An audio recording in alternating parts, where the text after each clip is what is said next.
नमस्कार साथियों। आज हम बात करने वाले हैं सीजीएल मेंस में पूछे गए सारे महत्वपूर्ण सवालों के बारे में। आज हम जानेंगे कि किस टाइप के प्रश्न पूछे गए, कैसा रहा एग्जाम का लेवल और किस टाइप की स्ट्रेटजी आपको अपनानी है ताकि आने वाले एग्जाम में आप अच्छा स्कोर कर पाएँ मैथ में, और किस टाइप की कैटेगरी में हमारा जो मैथ सेक्शन है रहा इजी टू मॉडरेट कैटेगरी में। तो हम बात करेंगे सारे सवाल एक एक करके, महत्वपूर्ण सवाल हैं दोस्तों, तो वीडियो के अंत तक बने रहिए। आइए शुरू करते हैं। हमारा पहला सवाल दिया हुआ है दोस्तों, एक 80 लीटर मिश्रण में ए में स्प्रिट और पानी का अनुपात 7:9 है।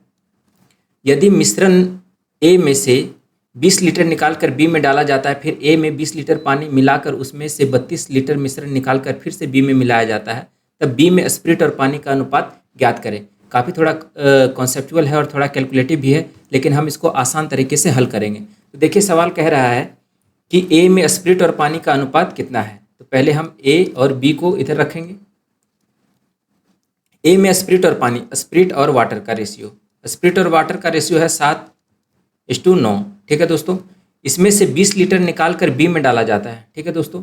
तो यहाँ से जब भी हम इससे कितना भी पानी निकालेंगे दोस्तों, ये रेशियो जो है सेम रहेगा। तो यहाँ पर हम बी में 20 लीटर इसमें ऐड करेंगे। ठीक है।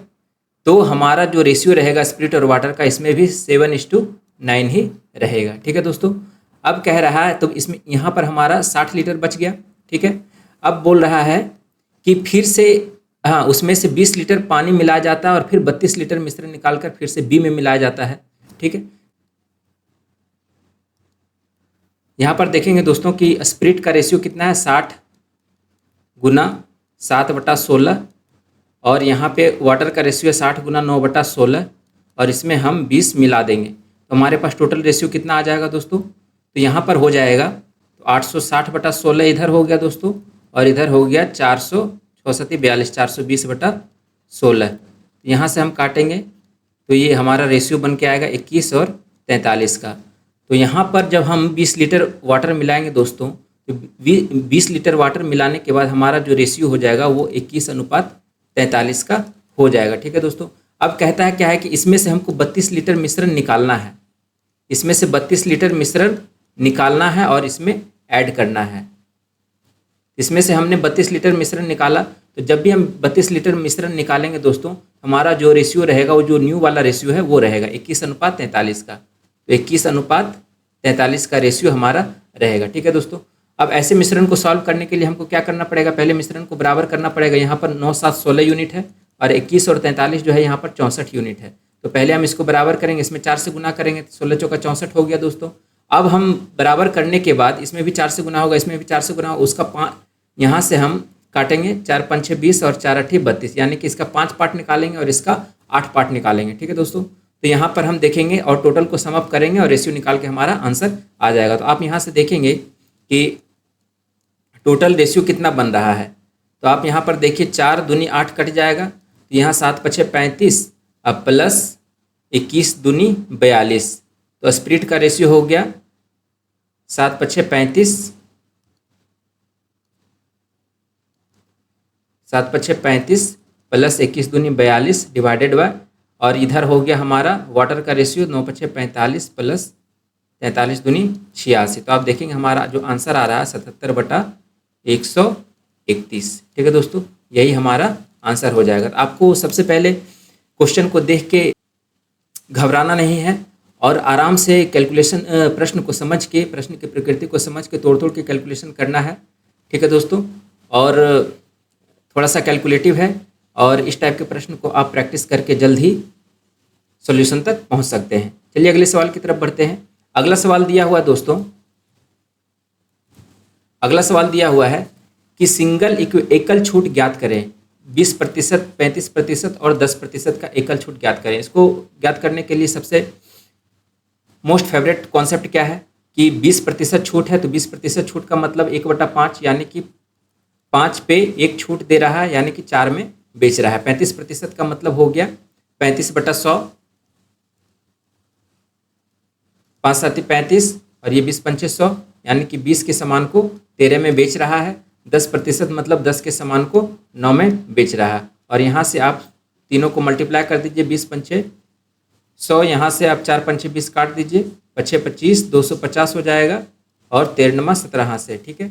तो टोटल डिस्काउंट हमारा कितना हो जाएगा, 250 का सामान 117 में बेच रहा है, तो यहाँ से आप देखेंगे कि आ जाएगा 133 डिवाइडेड बाय 250 गुना 100, ठीक है। ये कट जाएगा, 5 दूनी 10 और 5 25, यहाँ पे गुना 2 कर दीजिए, यहाँ पे गुना 2 कर दीजिए। हमारे पास कितना है, 133 चौका 4 तिया 12, 13 चौका 52, 1 53.2% हमारा जो है इक्विवेलेंट डिस्काउंट आ जाएगा। चलिए अगले सवाल की तरफ बढ़ते हैं। अगला सवाल दिया हुआ दोस्तों कि एक ताश की गद्दी में से 3 कार्ड खींचे जाते हैं, जिसमें से पहला गुलाम है, दूसरा कोई काला पत्ता हो और तीसरा कोई सम संख्या हो, तब इसकी प्रायिकता क्या होगी, इसकी प्रोबेबिलिटी क्या होगी। तब यहाँ पर हम देखेंगे कि ताश के पत्ते में हमारे टोटल 52 कार्ड होते हैं दोस्तों, जिसमें कि 4 गुलाम होते हैं और टोटल जो है ब्लैक कार्ड, दूसरा ब्लैक कार्ड जो होता है दोस्तों वो हमारा 26 होता है, एक रेड होता है, एक ब्लैक होता है, 26 होता है। और सम संख्या वाला 2 4 6 8 10 एक पत्ती में, यानी कि 13 कार्ड में 5 सम संख्या वाले होते हैं, तो टोटल 52 कार्ड में कितने हो जाएंगे, 20 हो जाएंगे। तो यहाँ पर आप देखेंगे 3 कार्ड खींचे जाते हैं, तो पहला गुलाम हो, तो गुलाम होने की प्रायिकता कितने हैं, तो गुलाम कितने हैं 4, और प्रायिकता टोटल नंबर ऑफ कार्ड कितने हैं 52। फिर यहाँ पर देखेंगे कि काला पत्ता होने के चांसेस कितने हैं, यानी कि काला हो या 26 काला होते हैं, 26 लाल होते हैं, तो यहाँ पर 26/52 हो जाएगा। और यहाँ पर आप देखेंगे सम संख्या वाले कितने हैं, तो 2 4 6 8 10 ये 13 वाले पत्ती में हो जाते हैं, तो हमारे पास टोटल 52 होता है। तो 13 में 5 सम संख्या वाले हैं, तो टोटल हो जाएगा हमारे पास 20/52। आप इसको इक्वेट कर, यहाँ पर इसको हल करेंगे तो हमारे पास आंसर आ जाएगा 26 दूनी 52 और ये 10, ये 26 और ये हो जाएगा 13, इधर 2 और ये हो जाएगा 26, 2 पंचे 10। तो आप यहाँ से हल करेंगे तो यहाँ पे आ जाएगा हमारे पास 5/13 चौका 78, 13 दूनी 26 और 7 33, 5/338, यही हमारा आंसर हो जाएगा। ठीक है दोस्तों, चलिए अगले सवाल की तरफ बढ़ते हैं। अगला सवाल दिया हुआ दोस्तों कि ए और बी ने एक व्यापार में 1,50,000 और 2,50,000 रुपये निवेश किया। साल के अंत में 6 लाख रुपए का लाभ हुआ, जिसमें दूसरी स्कीम में 50,000 रुपये और लगाकर निवेश किया और उसमें उनका लाभ 4,20,000 रुपये है। तो अब ए का लाभ ज्ञात करना है। ठीक है दोस्तों, ये पार्टनरशिप साझेदारी वाला सवाल है। तो यहाँ पर हम देखेंगे कि ए और बी ने कितना कितना किया, निवेश किया। तो 1 लाख पर यहाँ पे देखिए 4 शून्य है, हम इसको रेशियो में लेके चलते हैं। 15 और 25 का रेशियो कितना होगा, 5 तिया 15 और 5 25, 3:5 का रेशियो हो गया। और यहाँ पे इसको 6 लाख का लाभ हुआ, यहाँ पे 4 शून्य हम हटा देंगे। ठीक है, तो 60 का लाभ हुआ। और फिर दूसरे स्कीम में इन्होंने क्या किया कि 1,50,000 में ए ने 50,000 और ऐड किया, तो इसका हो जाएगा 2 लाख। और यहाँ पर 2,50,000 रुपये में 50,000 बी ने ऐड किया, उन्होंने भी ऐड किया, तो ये हो जाएगा 3 लाख, यानी कि 2:3 का रेशियो। और अब यहाँ से इनका लाभ जो है वो कितना है, 4 शून्य हटा देंगे, 42 है। ठीक है दोस्तों, यहाँ पे 42 यहाँ पे 4 शून्य हमने इसको कैंसिल आउट करके लिया है। तब यहाँ पर देखेंगे कि टोटल ए का लाभ कितना होगा। तो ए का लाभ जो होगा 60 गुना 3/8 और प्लस यहाँ से ए का लाभ कितना हो जाएगा 42 गुना 2/5। ठीक है दोस्तों, तो आप यहाँ से इसको हल कर लीजिए कि कितना आ रहा है।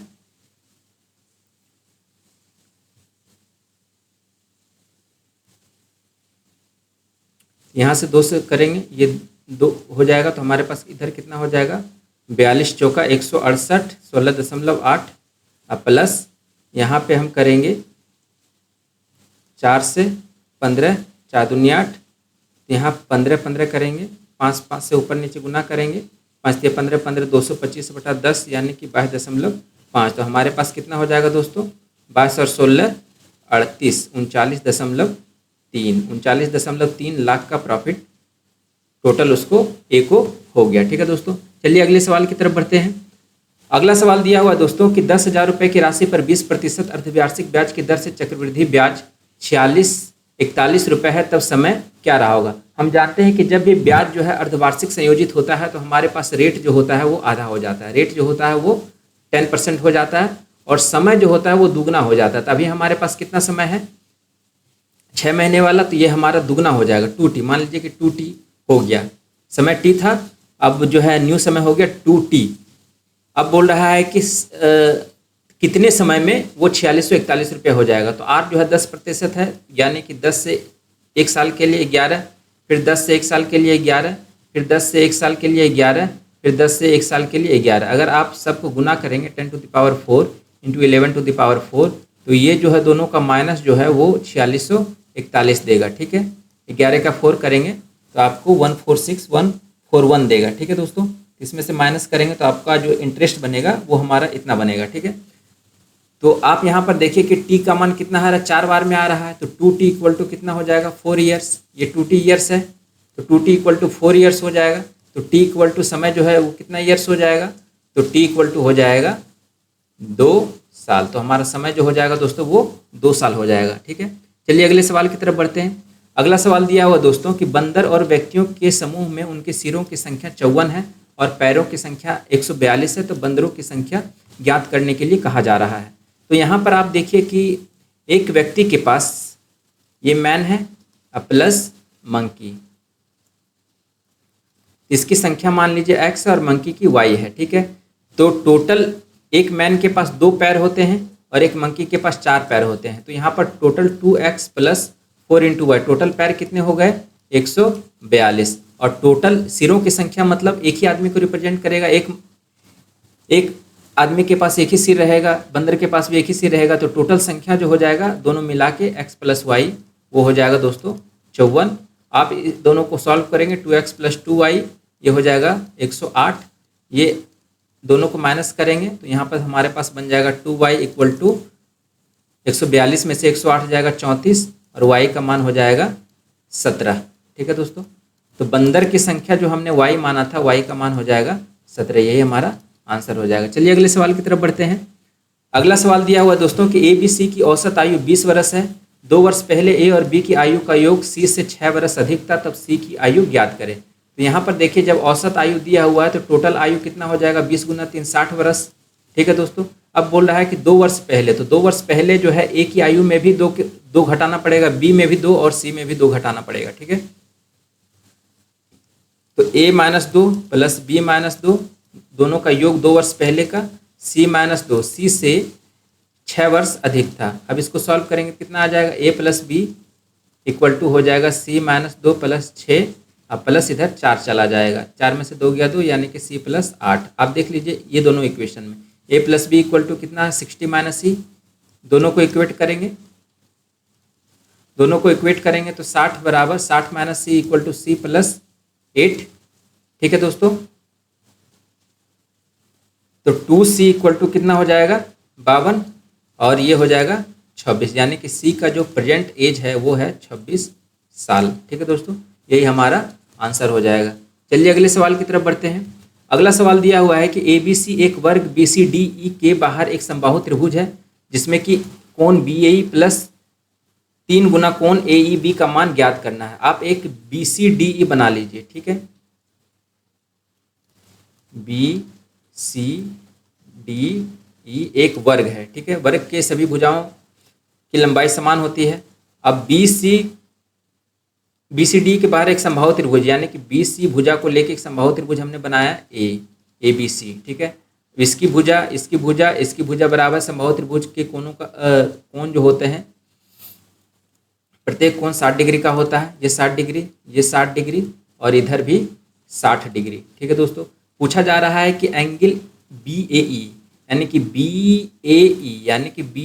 ए ई। ठीक है दोस्तों, ये 60 हो गया, ये 90 डिग्री का हो गया, ये दोनों मिला के 150 हो गया, ये भी बराबर है, ये भी बराबर है, तो ये कितना हो जाएगा टोटल 30 होना चाहिए 180, इधर 15 बनेगा और इधर 15 बनेगा। ठीक है दोस्तों, तो बी ए ई का मान कितना हो जाएगा, बी ए ई का मान 15 अब प्लस 3 गुना एंगल ए ई बी यानी कि 3 गुना 15, तो 15 प्लस 45 कितना हो जाएगा 60 डिग्री। तो हमारा आंसर कितना हो जाएगा 60 डिग्री। चलिए अगले सवाल की तरफ बढ़ते हैं। अगला सवाल दिया हुआ है कि 950 ग्राम 150 रुपये पर केजी के हिसाब से 10 केजी सेब खरीदता हुआ 1 केजी के बदले 950 ग्राम तौलता है, लेकिन जब वह बेचता है तो 1 केजी के स्थान पर 750 ग्राम ही तौलता है, तब उसका लाभ प्रतिशत क्या होगा। ठीक है दोस्तों, तो डिसऑनेस्ट बेईमान दुकानदार वाला सवाल है। तो यहाँ पर हम देखेंगे कि जब जो होल सेलर था, है ना, जिससे वो सामान लिया था, वो शॉपकीपर ने 1000 ग्राम के बदले 950 ग्राम ही लिया, और बेचते टाइम क्या किया कि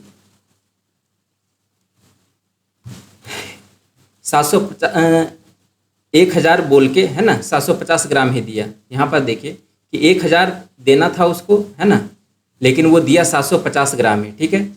तो लेकिन लिया पैसा वो 1000 ग्राम का, ठीक है दोस्तों। तो यहाँ पर आप देखेंगे कि इसको सॉल्व करेंगे तो हमारे पास ये कट जाएगा, और ये हमारा आ जाएगा 75, 5 से काटेंगे 15 और 19 पच्चे 95, तो 15 और 19 का रेशियो बनेगा। तो कितना ज़्यादा है, +4 का, तो परसेंटेज में कितना हो जाएगा, 4/15 गुना 100, तो ये बन जाएगा हमारा 20, 5 दिया 15, 20 चौका 80/3, मतलब 26.2/3%। यही हमारा आंसर हो जाएगा, ठीक है दोस्तों। चलिए अगले सवाल की तरफ बढ़ते हैं। अगला सवाल दिया हुआ है कि एक मीनार के शीर्ष से एक 10 मीटर ऊंची बिल्डिंग के शीर्ष का अवनमन कोण 60 डिग्री है। यदि दोनों के बीच की दूरी 50√3 मीटर है तो मीनार की ऊंचाई ज्ञात करें। एक दोस्तों एक मीनार दी हुई है, एक मीनार मान लेते हैं, और यहाँ से एक 10 मीटर ऊंची बिल्डिंग है। इसके शीर्ष से, ये हमारा जो है ये शीर्ष है, इसके शीर्ष से अवनमन कोण, है ना, ये वाला कोण जो है दिया हुआ है 60 डिग्री। तो ये वाला कोण है, तो ये वाला भी कोण से 60 डिग्री बनेगा। अब यहाँ पे दिया हुआ है कि दोनों के बीच की दूरी 50√3 मीटर है। ये 50√3 मीटर दी हुई है और ये 10 मीटर दी हुई है। तो आप मीनार की ऊंचाई ज्ञात कीजिए। तो बहुत ही आसान है दोस्तों, आप यहाँ से रेशियो मेथड से लगा के निकाल सकते हैं। tan 60 निकालिए, P/B, ये P है ना, ये B है, ये √3, ये 1, ठीक है दोस्तों, ये है 10, ठीक है दोस्तों। तो 1 यूनिट इक्वल टू 50√3, तो √3 यूनिट इक्वल टू कितना हो जाएगा, 50√3 गुना √3, टोटल कितना हो जाएगा 150। अब मीनार की ऊंचाई कितनी हो जाएगी दोस्तों, 150 + 10 160, यही मेरा आंसर हो जाएगा। तो मीनार की ऊंचाई पूछा जा रहा है, तो 10 + 150। चलिए अगले सवाल की तरफ बढ़ते हैं। ये सवाल जो है मॉडल क्लास 1 की निचली सीमा दी हुई 41.5, मॉडल क्लास FM की आवृत्ति 32 दी हुई है, पूर्ववर्ती मॉडल क्लास की आवृत्ति 25 है, और अगले मॉडल क्लास 12 की F2 की आवृत्ति जो है 28 है। तो मॉडल क्लास का मोड जो है 48.5 है, तो रेंज पूछा जा रहा है ना।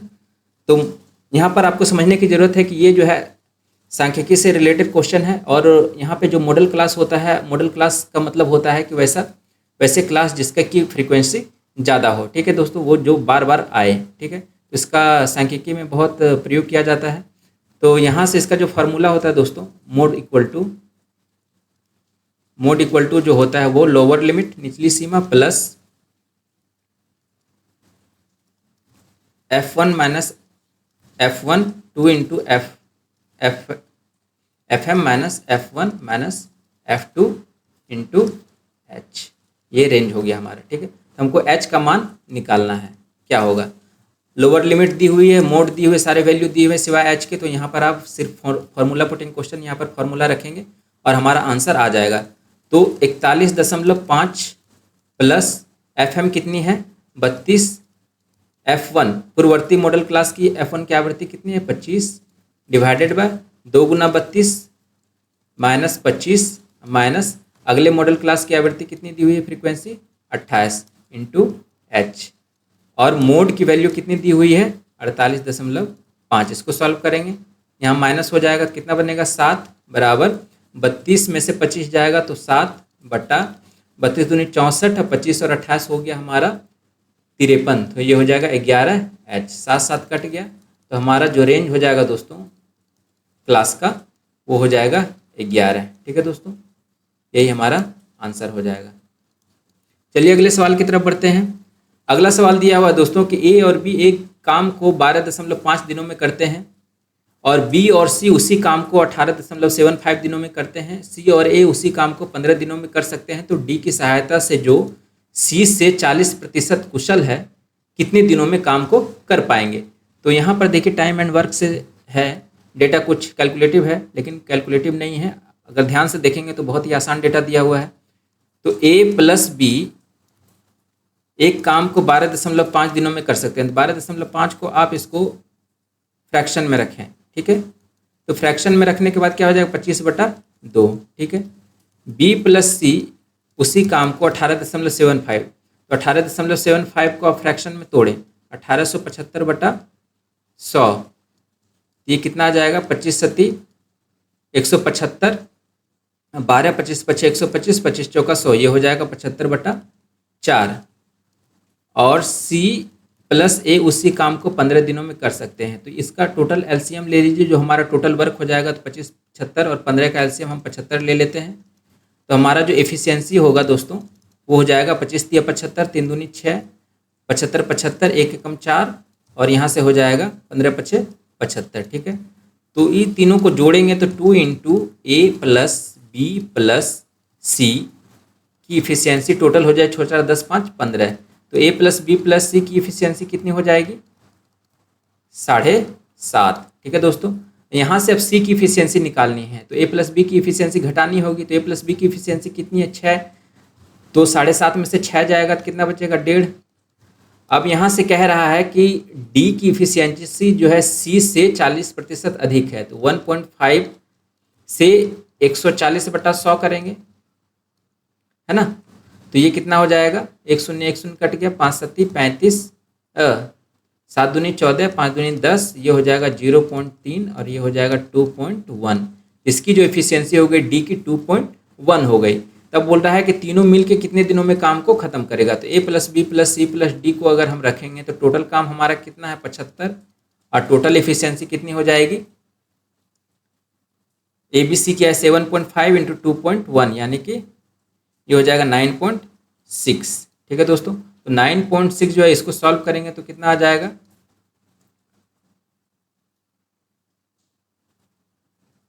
2 से 2 तिया 6, 2 7 14, 2 5 10, ये हो जाएगा 48, ठीक है। 3 से काटेंगे 3 और ये 16, तो 125/16 दिन में हमारा आंसर आ जाएगा। 125/16 दिन में टोटल मिला के काम को खत्म करेंगे, ठीक है दोस्तों। चलिए अगले सवाल की तरफ बढ़ते हैं। अगला सवाल दिया हुआ दोस्तों फिर स्टैटिस्टिक्स से है। यहाँ पे मोड निकालने के लिए पूछा जा रहा था। अभी हमने बताया था कि मोड का मतलब होता है कि आप जितने भी सारे डेटा दिए हुए हैं उनमें कौन सा डेटा कितनी बार रिपीट हो, जो सबसे ज़्यादा बार रिपीट होगा वही हमारा मोड बनेगा, ठीक है दोस्तों। तो यहाँ पर जो मोड होगा वो कितना हो जाएगा, यहाँ देखेंगे तो मोड जो हो जाएगा यहाँ पर देखिए 13 13 13 2 बार आया है, 11 11 एक बार भी नहीं, 16 16 एक बार भी नहीं, 15 15 2 बार आया है, तो 13 और 15 ये दोनों की फ्रीक्वेंसी 2 बार है। फिर 18 नहीं है, 12 नहीं है कहीं, 13 तो लिखा, 14 नहीं है, 10 22 20 21 17 नहीं है, ठीक है। तो यहाँ पर आप देखें कि हमारे पास 2 इक्वल फ्रीक्वेंसी आती है, ये बाय मॉडल हो गया है ना, जिसकी फ्रीक्वेंसी 2 बार आ रही है। तो जिस क्लास की आप यहाँ पर देखेंगे कि हमारे पास बाय मॉडल सीरीज है, तो 2 मोड हमारा हो गया। अब पूछ रहा है कि बहुलक का गुणनफल ज्ञात करें। गुणनफल करने के लिए क्या करना पड़ेगा 13 × 15, ठीक है। तो 13 × 15 करेंगे तो 13 × 5 = 65 और 13 और 6 19, ठीक है। ये हमारा 195 आंसर हो जाएगा, ठीक है दोस्तों। तो इस टाइप से सारे प्रश्न जो है यहाँ पर पूछे गए दोस्तों। और मीन से भी क्वेश्चन आ सकते हैं, मीन वाला भी देख लीजिएगा। मीडियन वाला भी आप जानते हैं कि मीडियन को कैसे करना है। मीडियन में असेंडिंग ऑर्डर या डिसेंडिंग ऑर्डर में सजा लेना है और उसका जो सेंट्रल वैल्यू है उसको लेना है, ठीक है दोस्तों। तो वो हमारा मीडियन हो जाएगा। और मोड में जितनी बार फ्रीक्वेंसी रिपीट हो रही है वो सबसे ज़्यादा बार वाली जो फ्रीक्वेंसी है वही हमारा मोड हो जाएगा, ठीक है दोस्तों।